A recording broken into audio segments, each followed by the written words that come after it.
Bismillahirrahmanirrahim. Assalamualaikum warahmatullahi wabarakatuh dan selamat pagi.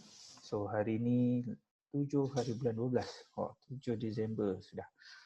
Alright, seperti biasa saya akan membuat sharing berkenaan dengan apa pergerakan market yang kita boleh pilih pada hari ini dan seterusnya pada minggu ini lah.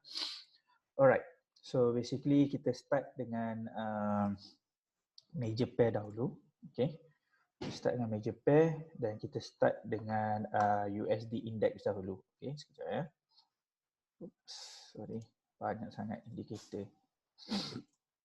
Okay.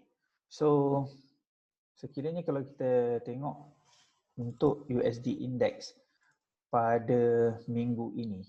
Okay, pada minggu ini. Saya delete indikator juga. Okay, pada minggu ini kita start seperti biasa weekly. Kalau kita tengok weekly, okay, dia dalam keadaan momentum sell. Okay, momentum sell.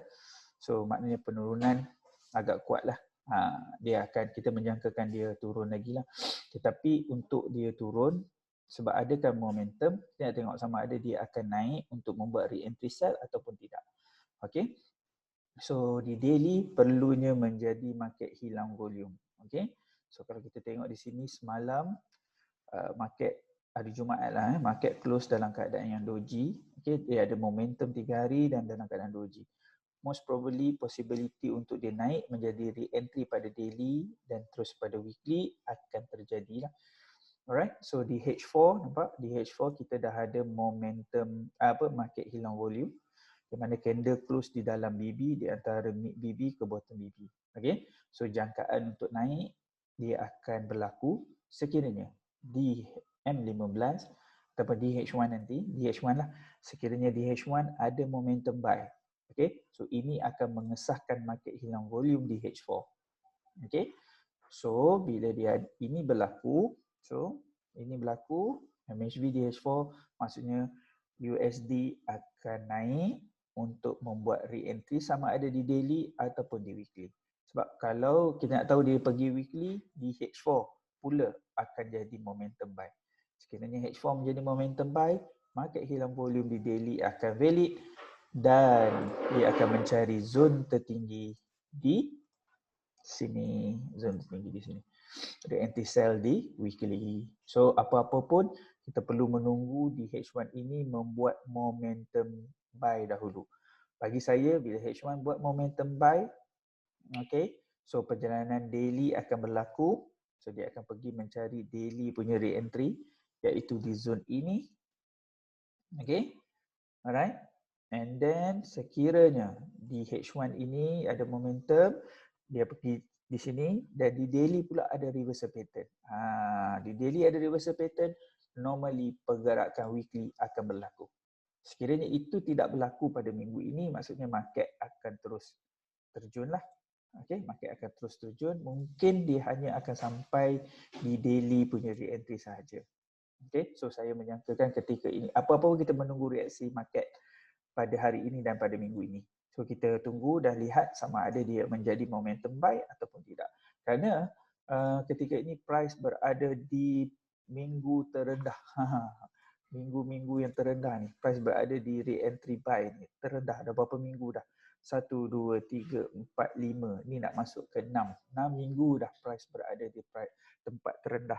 So dia mungkin akan naik lah. Berkemungkinan akan naik. Sekiranya USD index ini mengukuh, semua pair-pair yang USD-nya di belakang akan terjun dan USD-nya yang depan akan naik. Okay, itu yang saya jangkakan pada hari ini dan pada minggu ni lah.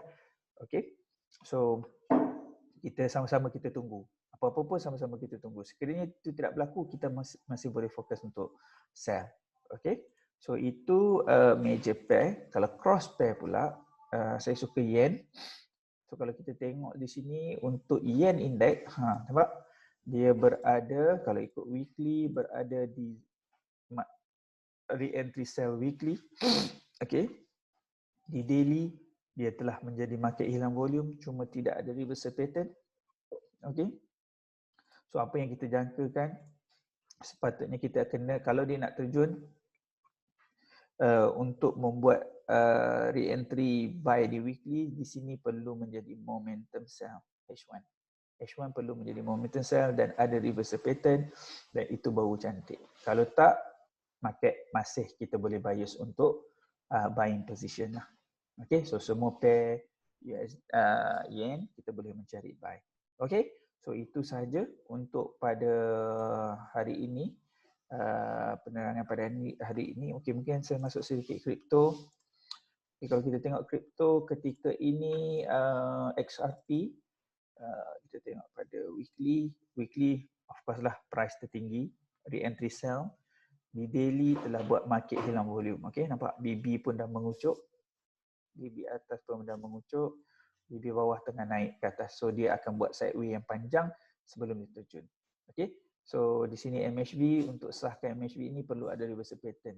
Okay. Dan di H1 perlu ada momentum sell. Ketika ni belum ada momentum sell. Sebaliknya ada momentum buy.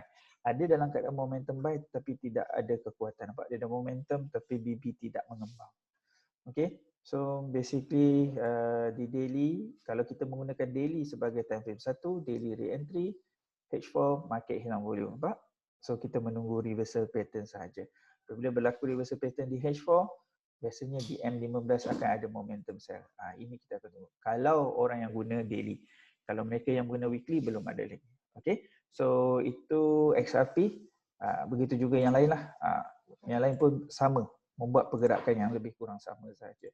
So XRP saya bias untuk terjun. Target di mana? Di kawasan re-entry buy di weekly di sini. Sekiranya daily ini berlaku, dia dah masuk dalam zone ini, itu kawasan yang telas lah sebelum kita nak entry buy yang big volume. Tak ada pun di kawasan re-entry buy di daily. So dia akan masuk di sini nanti di dalam zone ini. Kita sama-sama pastikan.